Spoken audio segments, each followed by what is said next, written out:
The air in the library smelled of lemon polish and a century of entitlement. It was a sterile, institutional coldness that clung to the back of my throat. Above us, the fluorescent lights hummed with a low, electric vibration that seemed to sync with the tremor I was hiding beneath my skin. My father sat across the mahogany table, a monument to immaculate control. He didn't need to shout. Arthur DuPont had always used a scalpel where others used a sledgehammer. His French cuffs were crisp, his silver hair perfectly swept, his presence a quiet, chilling power that filled the room until there was no oxygen left for anyone else. "Let's stop the charade, Alina," he said. His voice was a calm, lethal rasp. "We've humored this fantasy long enough." He turned to the row of high society lawyers flanking him, the well-oiled machinery of a dynasty protecting its borders. He didn't look at me. He looked through me. "She never served," he told the room, his words hitting like hollow point rounds. "She spent those years drifting through European hostels on our dime. Then she came home and stole our name to clothe her instability in a uniform she never earned."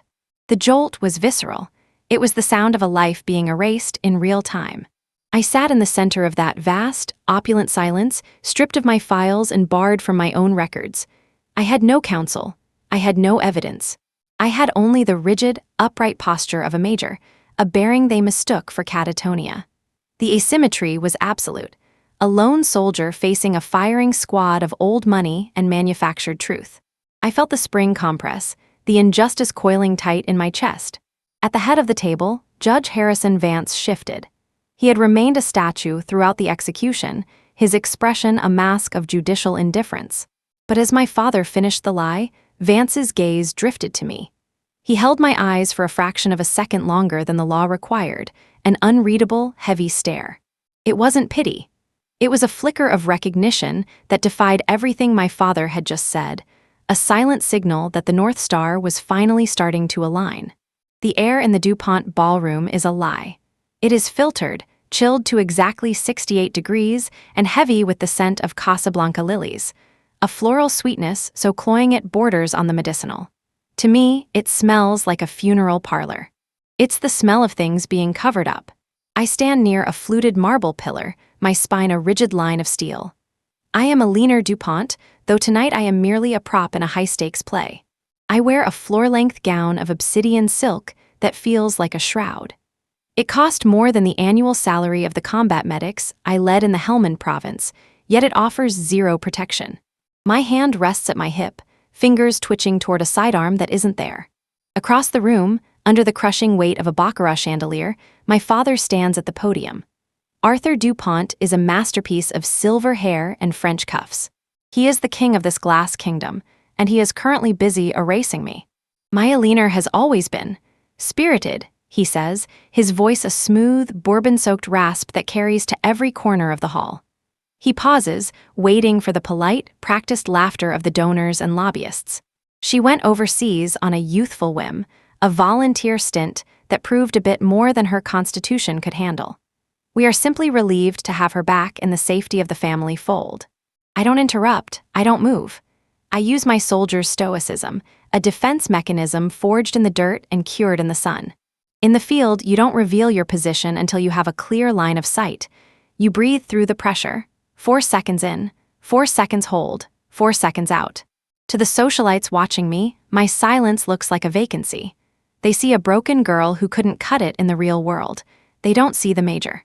As Arthur weaves his narrative of my fragility, the rhythmic clink-clink of ice against lead crystal in a nearby guest's hand becomes a trigger. The sound syncs with the metallic clack of a jammed magazine. The marble floor dissolves. I am back in the back of a bouncing CH-47 Chinook. The smell of lilies is violently replaced by the acrid, ozone tang of burnt JP-8 jet fuel and the copper bite of blood. The heat is a physical weight, 110 degrees of suffocating dust.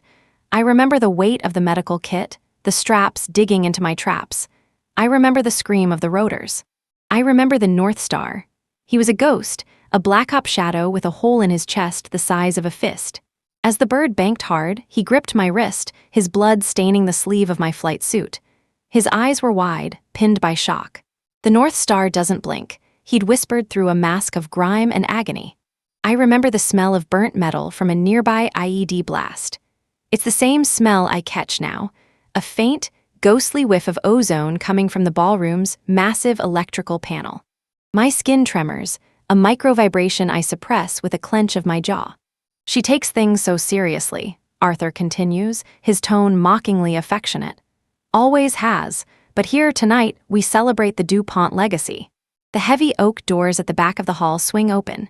The rhythm of the room shifts. Captain Miller enters.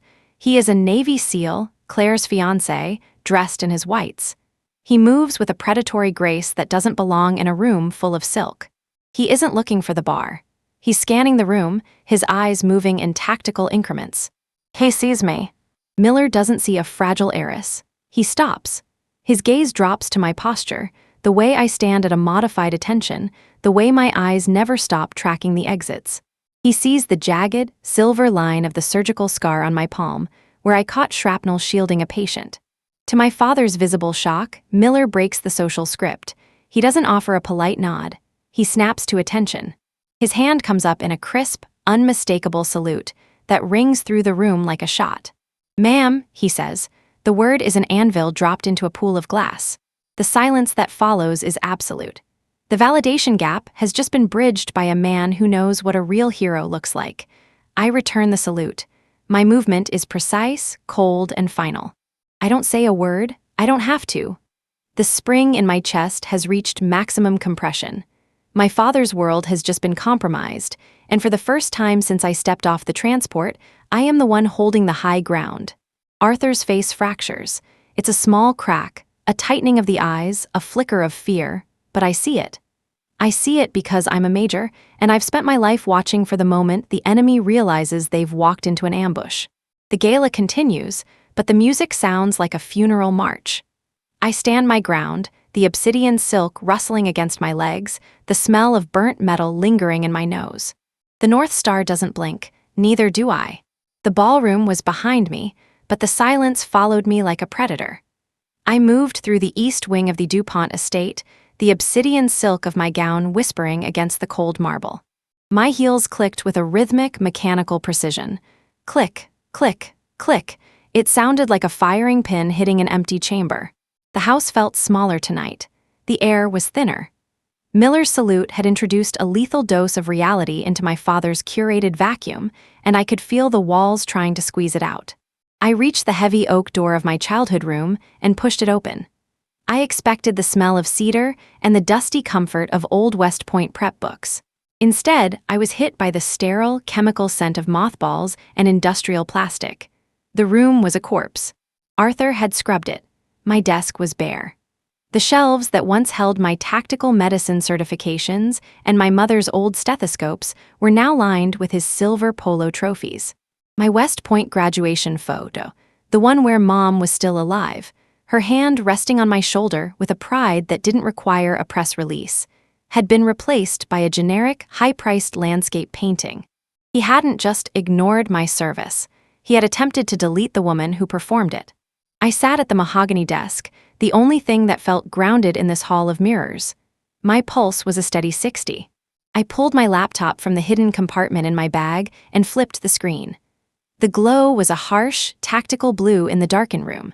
I needed my records. I needed the after-action reports from the Sangan extraction and the verification of my major's commission. If Arthur wanted to go to court for asset consolidation, I was going to bring the full weight of the U.S. Army as my witness. I entered my credentials into the Department of Defense portal. My fingers were steady. Access DNID, user record restricted. I tried a secondary medical gateway. I bypassed the standard encryption using a protocol I'd learned from a signals officer in Bagram. Level 5 lock, redact and protect. The screen pulsed. My heart didn't. I stared at the rejection. Arthur was wealthy, yes. He had influence in Greenwich and on Wall Street, but he didn't have the clearance to flag a major's combat record with a level 5 restriction. This was the first major crack in the mirror. My father wasn't the only one trying to make me disappear. A floorboard groaned in the hallway. I closed the laptop in a single, fluid motion. I didn't turn around. I listened to the breathing. Shallow, hesitant. "He's looking for you, Elena." It was Claire. I saw her reflection in the darkened window. She looked fragile in her white lace, a stark contrast to my obsidian. She looked like the daughter our father wanted, the one who stayed in the frame. "He's angry," she whispered, her voice trembling. "That man, Miller, why did he salute you? Father is telling everyone it was a prank, a misunderstanding." I didn't answer. Silence is a tactical choice. It forces the enemy to fill the void with their own fear. "He's talking to lawyers about disappearances." Claire stepped into the room, her eyes darting to the empty shelves. "He's going to move you to a facility. He says you're a danger to the DuPont name. Why is your record locked? What did you do over there?" "I did my job, Claire," I said. My voice was low, resonant. It was the tone I used to command a triage floor. It made her flinch. "Get some sleep," I added. As she retreated, I noticed a small, cream-colored envelope that had been slipped under the door. It wasn't Claire's style. This was professional. I picked it up. There was no return address. Inside, I found a jagged shard of blackened metal. I didn't need to test it. I knew the weight. I knew the texture. It was shrapnel from a high-velocity IED. The smell hit me then, not the mothballs, not the lilies. The faint, acrid tang of burnt metal and ozone. I turned the envelope over. A single line was written on the back of a topographical map of the Sangin River Valley. "They think you're a ghost, Alina. Prove them wrong. The North Star doesn't blink." The spring in my chest tightened until it was a physical ache. This wasn't just a family dispute anymore. My father was trying to erase a daughter, but someone else was trying to bury a witness. I stood up and walked to the window, looking out over the dark, manicured lawn. In the distance, the North Star sat low on the horizon, cold and unmoving. I touched the surgical scar on my palm. It felt hot against the cool glass. Arthur DuPont had built a kingdom of glass and lies, thinking he could control what I remembered. He didn't realize that in a room full of mirrors, the only thing that matters is who is holding the light. I am Major Alina DuPont. I am the witness, and I am no longer waiting for permission to exist. The library of the DuPont estate is a tomb of mahogany and dead air. It is a room designed to make an individual feel small, surrounded by the leather-bound weight of ancestors who prioritize the preservation of wealth over the preservation of blood. I sit in a high-backed velvet chair, Alina DuPont, facing a firing squad of 3. My father, Arthur, and his 2 lead counsel, men with teeth as bright and artificial as their arguments. "Alina," Arthur says, sliding a heavy leather folder across the desk. The sound of it dragging against the polished wood is like a shovel hitting dry earth. "Given your history of erratic behavior since your return and the undeniable psychological toll of your time in the desert, I've had the team prepare a consolidation. It's for your protection. It places your mother's estate and your personal trust under my stewardship until you are stable." He uses the word stable the way a jailer uses a key. To him, my service is a pre-existing condition, a flaw in the DuPont diamond. The debt of justice sits heavy in my stomach. He is attempting to use the very skills that kept me alive, my detachment, my tactical stillness, to prove that I am a hollow shell. I open the folder. The first page is a psychological evaluation. It is a masterpiece of clinical gaslighting. It describes my soldier's stoicism as emotional catatonia and my hypervigilance as paranoid psychosis. I scan the signature at the bottom of the report, Dr. Eris Thorne. I know that name. I saw it in a redacted file 3 years ago while I was still in country. Thorne isn't just a doctor. He's a fixer for the Department of Defense, specialized in creating paper trails that make inconvenient whistleblowers disappear into psychiatric wards. Arthur isn't just trying to take my money. He's using a government-sanctioned eraser to make sure I never speak about what actually happened in Sangin. Suddenly, the overhead fan in the library begins to wobble. It creates a rhythmic thump-thump-thump that echoes through the vaulted ceiling. The sensory trigger is instantaneous. The smell of cold marble vanishes, replaced by the copper tang of blood and the suffocating, oily heat of a triage tent. I'm back in the green zone. I remember the North Star lying on my table, his chest a map of shrapnel. I remember the way the air outside the tent didn't smell like dust. It smelled like ozone, sulfur, and the unmistakable, acrid bite of burnt metal. The realization clarifies in my mind. The medical trauma, Arthur is citing as proof of my instability is actually a detailed log of my exposure to a chemical agent. If I sign these papers, I am legally agreeing that my memories of his company's faulty containment units are nothing more than a hallucination. My father isn't just protecting the family name, he's protecting a multi-billion-dollar liability. Arthur leans forward, his voice dropping into a conspiratorial whisper. If you sign, the tabloid stories about your breakdown at the airport disappear. We get you help at a private facility in Switzerland. If you don't, the military will be forced to investigate the Sanguin incident. Do you really want your mother's name dragged through a court-martial? I feel the spring compress to the point of structural failure. He's using my honor as a hostage. The North Star doesn't blink, Arthur, I say. My voice is a low, dangerous rasp that cuts through the attorney's murmuring. Arthur's hand, reaching for his gold fountain pen, freezes. The color drains from his face, leaving him looking like a waxwork of himself. He doesn't know the phrase, but he knows the tone. It's the tone of a major who has just identified a hostile target. I don't sign the papers. I stand up, the compressed spring of my patience finally reaching its limit. I don't look at the lawyers. I look at the man who tried to bury me. We're done here, I say. I walk out. I don't look back at the mahogany or the dead air. I have finally identified the enemy's headquarters, and I am no longer fighting a defensive war. The walk from the library to my room is a gauntlet. The DuPont house is no longer a home. It is a tactical environment where the shadows have teeth.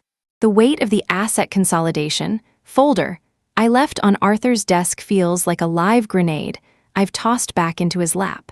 I can feel the validation gap closing, but it isn't bringing peace.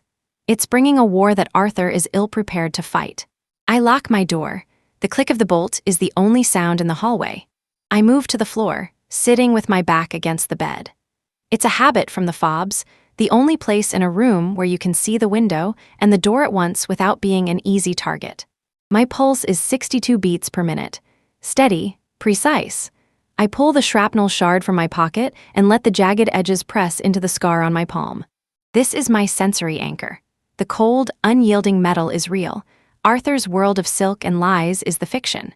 I need to ground myself, but the air in this room is too still. I find an old cassette player tucked into the back of a nightstand drawer, something Arthur's cleaning crews must have missed in their erasure. Inside is a tape my mother made for me the summer before I left for West Point. I press play. Her voice fills the room. It's gentle, wise, speaking of the DuPont duty to the truth. As I listen, the injustice coils tighter. Arthur didn't just steal her money. He spent decades silencing her the same way he's trying to silence me. He turned a woman of substance into a ghost, and now he's trying to finish the job with her daughter. The recording hiss blends into a sensory memory. I'm back in Sanguin, 2019. The plywood walls of the surgical center are vibrating from a nearby mortar strike. The smell hits me, not the lemon polish of the hallway, but the acrid, choking tang of burnt metal and ozone.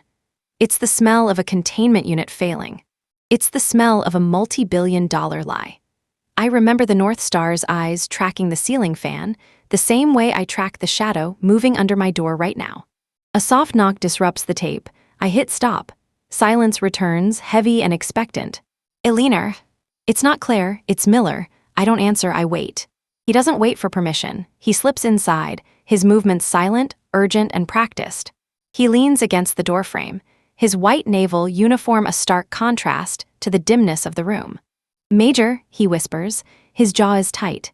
Your father just put out a red flash request through his private security firm. They're bringing in a transport team tonight, 1900 hours. They're framing it as medical assistance for a psychiatric break. They're moving you to a facility in the Berkshires. Once you're through those gates, Thorne handles the rest. The compressed spring in my chest hits its maximum tension. I don't feel fear. I feel a cold, familiar clarity. The kind of clarity that comes when the mission parameters finally shift from reconnaissance to engagement. Who's the transport team, Miller? I ask. My voice is a low rasp. Contractors, ex-Blackwater types, he says, stepping further into the room. But they've been fed a specific brief. They think they're picking up a hysterical heiress who might be a danger to herself. They aren't expecting a fight. The final realization of the evening clicks into place. This is the opening I've been waiting for. Arthur wants a medical emergency. I'll give him one, but I won't be the patient. Let them come, I say. I stand up, shedding the cashmere sweater, the civilian disguise, to reveal the tactical undershirt I've had hidden. I move to the floorboards under the bed, prying up the loose plank to retrieve the kit I've kept stashed since the day I arrived. I've been practicing my erratic behavior all day, Miller. It's time I showed them what a Major DuPont looks like when she's truly unstable. Miller nods. A grim, shark-like smile touches his lips. He's seen me in the dirt. He knows that in a house full of silk and shadows, the woman with the scarred hand is the only one who actually knows how to survive. The stage is set. The engagement dinner is less than 2 hours away. The spring is about to release, and God help anyone standing in the way of the recoil. My father thinks he's disposing of a liability. He doesn't realize he's just invited the war into his dining room. The DuPont estate is a house of mirrors. It's a place where every surface is polished to distort the truth, and every hallway is a curated lie. To find clarity, I had to go where the light doesn't bend. I slipped past the private security Arthur had stationed at the perimeter. Men who were looking for a frantic girl in a silk dress, not a major trained in low-visibility extraction. I drove 40 miles to a roadside diner tucked between a salvage yard and a shuttered mill. It's a place that doesn't care about names.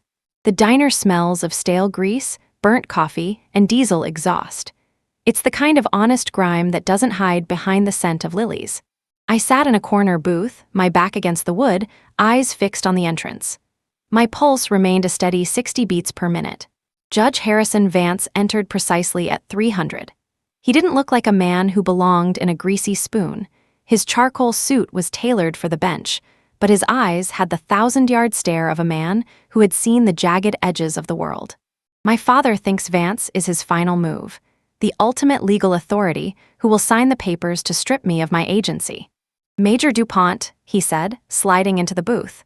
He didn't use my first name. He used the rank I had been told was a hallucination. I didn't offer a greeting. I didn't smile. I slid a topographical map across the table, the one I'd received in the envelope, the one with the shrapnel shard. I think it's time we stop pretending this is about my inheritance, Harrison. Vance didn't open a legal brief. He pulled out a worn, silver lapel pin, a unit insignia from the 75th Ranger Regiment. My son, Leo, was the sniper you stabilized in Sangin, Aliner. He was the North Star. He didn't just survive because of your surgery.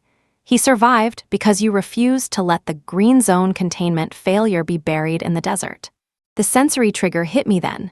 The smell of the diner's griddle flared, a sharp, metallic tang of scorched iron. It pulled me back to the triage tent, back to the acrid, choking bite of burnt metal and ozone as the DuPont global containment units failed.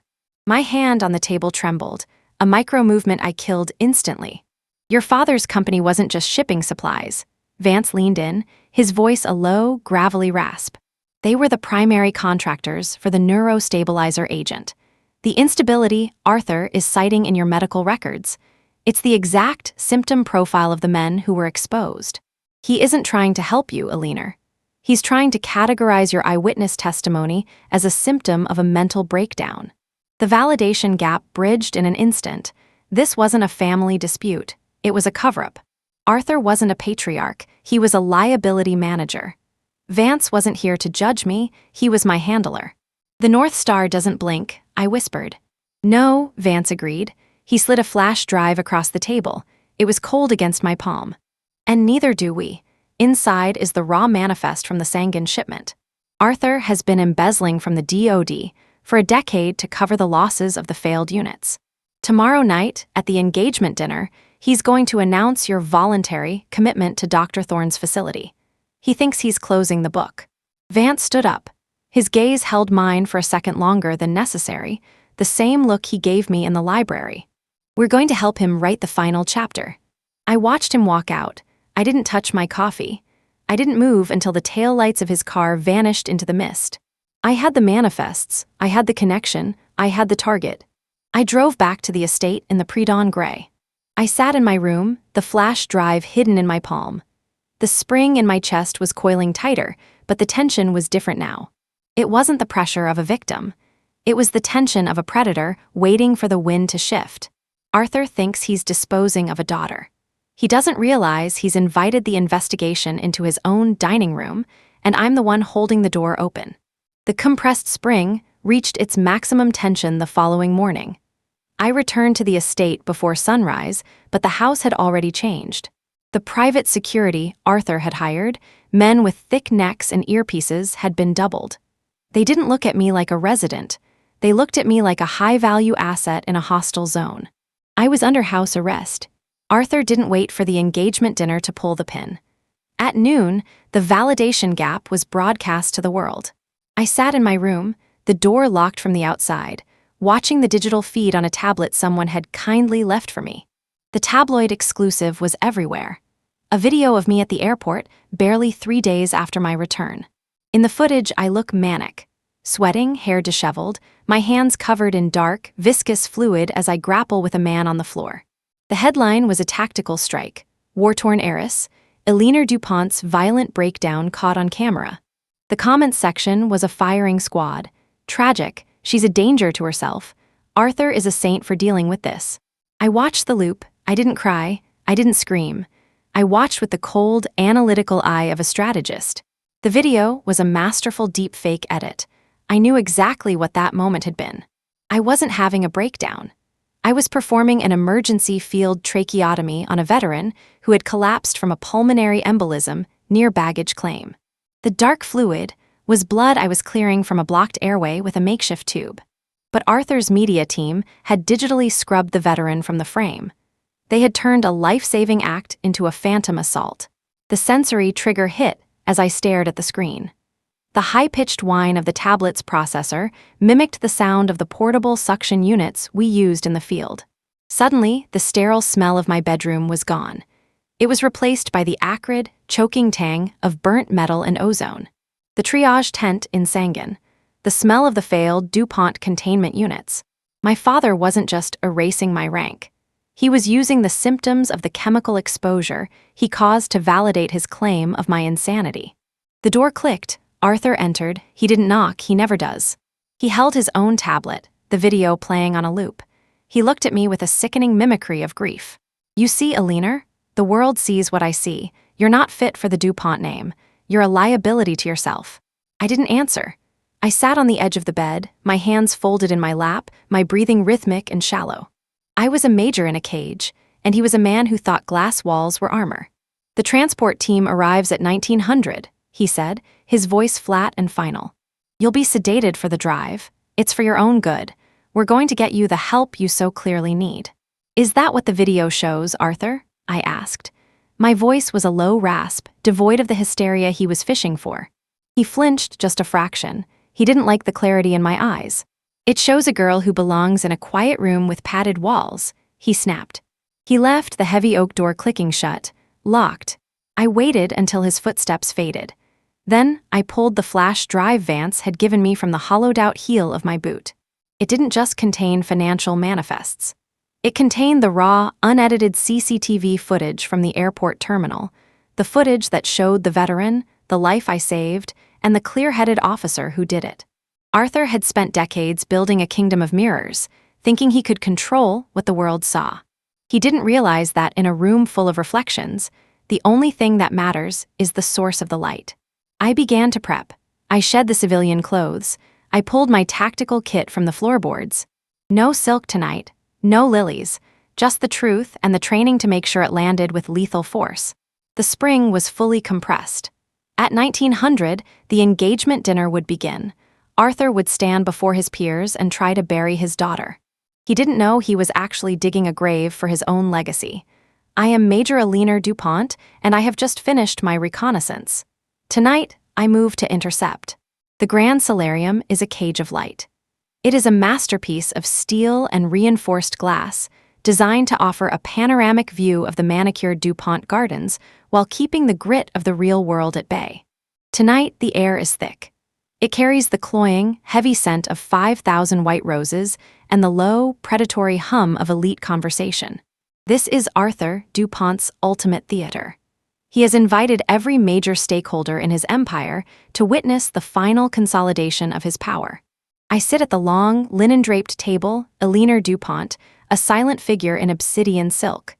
I am the validation gap made flesh, the daughter who is seen but not heard, the ghost haunting my own celebration. To my left, Claire sits with her shoulders braced, her hand white-knuckled around a stem of crystal. Across from me, Miller's gaze is a tactical sweep of the room. He is a man in a tuxedo who is clearly calculating the thickness of the glass walls and the distance to the nearest exit. Arthur stands at the head of the table. The baccarat glass in his hand catches the moonlight, turning the wine within into something that looks like blood. He looks like the pinnacle of American success, a patriarch bestowing a blessing. "We are here to celebrate union," he begins. His voice is amplified by the solarium's perfect acoustics, smooth as aged whiskey. The union of my daughter, Claire, to a hero like Captain Miller. And the internal union of our family, as my Eleanor chooses to step away from the public eye to prioritize her wellness.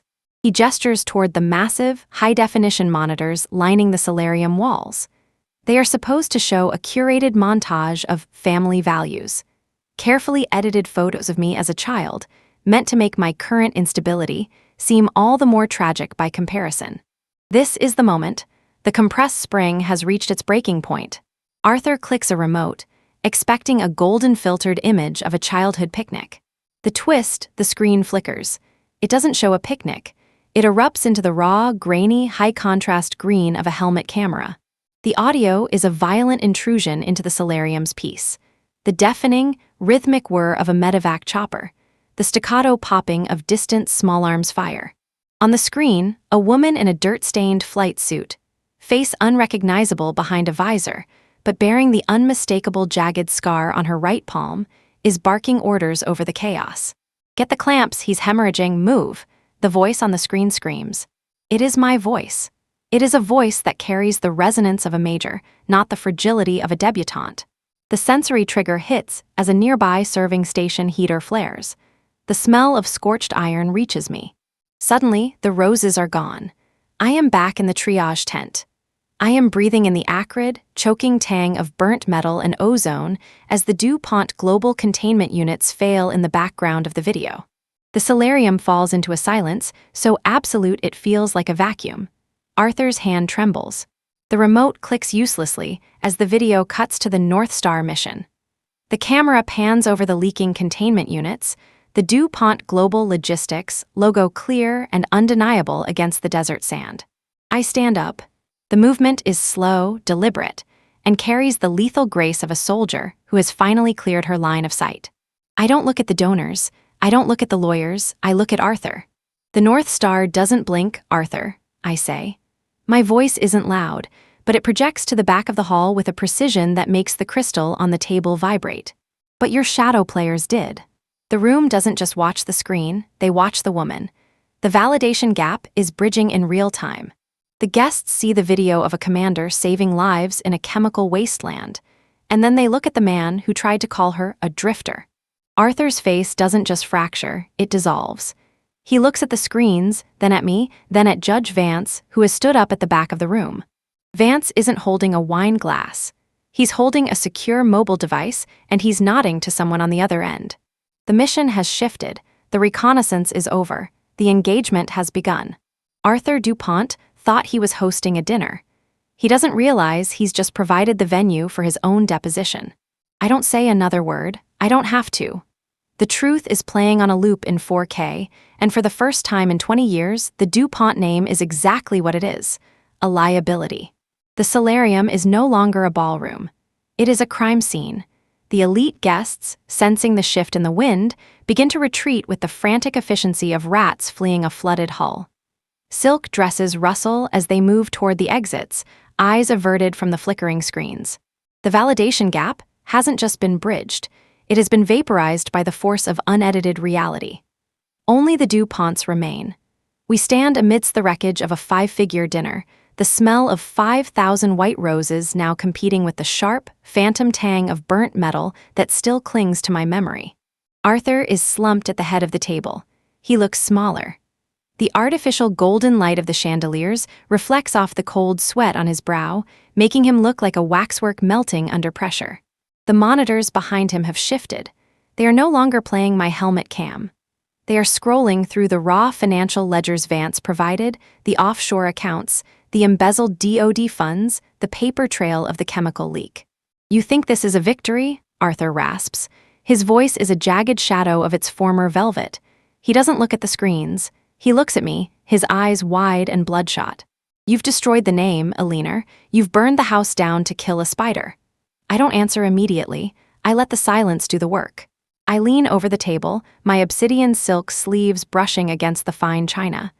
I slide a single, heavy sheet of vellum toward him. It isn't a legal defense. It is a deed of transfer. I didn't burn it down, Arthur, I say. My voice is flat, level, the voice of a major reporting a successful extraction. I simply reclaimed what you stole. I used the dividends from my mother's estate, the ones you thought were consolidated, to buy the primary debt on this property through a blind trust. You aren't being disowned. You're being evicted. Claire steps forward from my left. Her hand is no longer shaking. She pulls a small, silver digital recorder from her clutch and sets it on the linen cloth. I have the last 3 weeks of your private, security briefings, Father. Every time you spoke to Dr. Thorne about handling Aliner. Every time you spoke about the facility in the Berkshires. She looks at me, a brief, tearful flash of the sister I used to know before the DuPont name became a cage. The perfect daughter was the one listening through the vents. The final debt of justice is settled as the glass doors at the back of the solarium slide open. Federal agents, led by Judge Vance, enter the room. They move with a quiet, professional efficiency that feels familiar to me. They don't look at the mahogany or the crystal. They look at the man at the head of the table.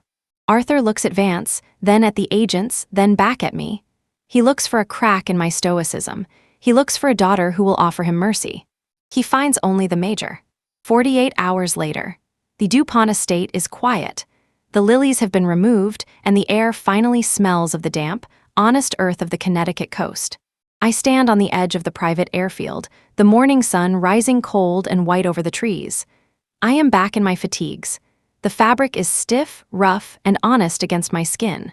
I touch the jagged surgical scar on my right palm, the map of the lives I've saved, and the one I finally reclaimed. My father's approval was a currency that turned out to be counterfeit. Where to, Major? Miller stands by the open ramp of the transport plane. His white naval uniform is gone, replaced by tactical grays. His salute is no longer a shock to the system. It is a standard operating procedure between peers. I look back at the glass house one last time. It looks small from here, empty, like a shell washed up on a beach. I pick up my medical kit, its weight grounding me. I think of the North Star, still out there in the dark, and the mission that never truly ends. Anywhere the light doesn't bend, I reply. I walk up the ramp, I don't look back, I don't blink. I just move forward into the light. The solarium has transformed from a theater of luxury into a cold, fluorescent interrogation room. The glass walls, once designed to display the DuPont gardens to the elite, now reflect only the flashing blue and red strobes of the federal vehicles winding up the long driveway. The guests are gone. The validation gap has been closed by the weight of undeniable evidence, leaving a vacuum of silence that smells of ozone and expensive, souring wine. Arthur DuPont sits at the head of the table. His tuxedo jacket is cast aside. His silver hair is disheveled for the first time in 30 years. He is surrounded by the half-eaten remains of a $3,000 dinner, a feast for a kingdom that no longer exists. I stand opposite him, Aliner DuPont, my obsidian silk gown feeling like a shroud for the man he used to be. You think you've won? Arthur rasps. His voice is a jagged shadow of its former velvet.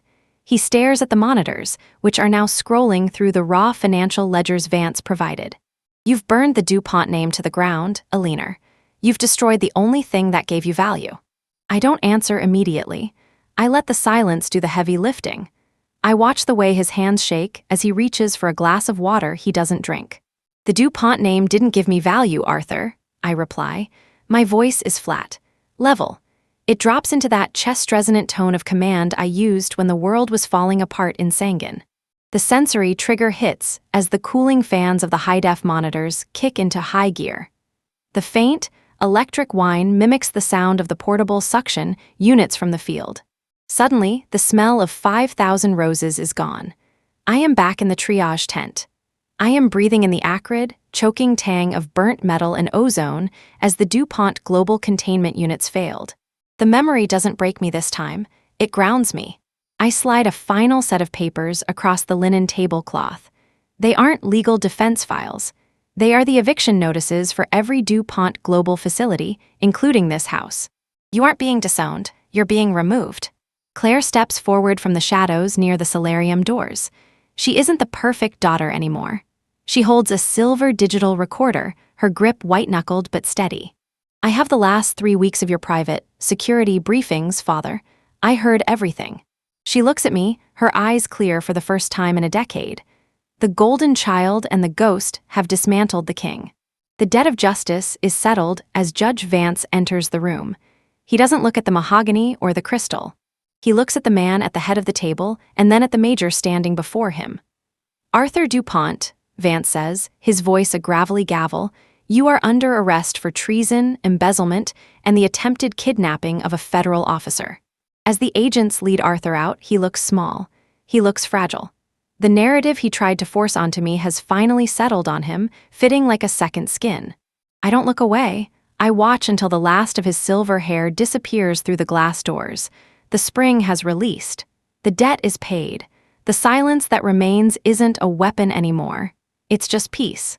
The sun rises over the DuPont estate not with the golden filter of my father's curated hour, but with a raw, bracing light that cuts through the morning mist. I stand on the balcony of the east wing, looking out toward the horizon.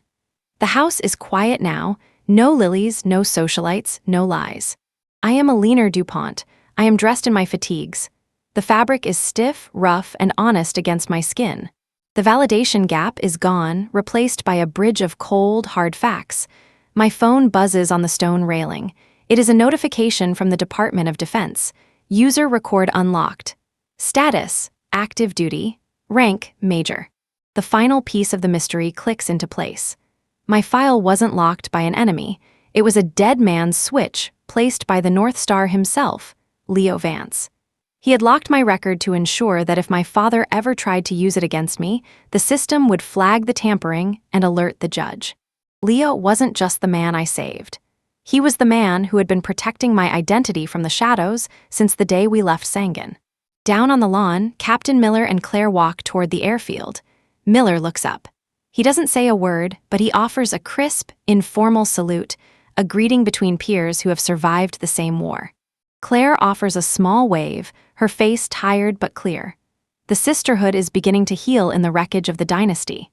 I touch the jagged surgical scar on my right palm. It is a map of every life I've fought for and the life I've finally reclaimed. Arthur DuPont's approval was a currency that turned out to be counterfeit. I realized that my identity didn't need his recognition to be real. It only needed my own. A transport plane hums in the distance, waiting at the private strip. A new deployment.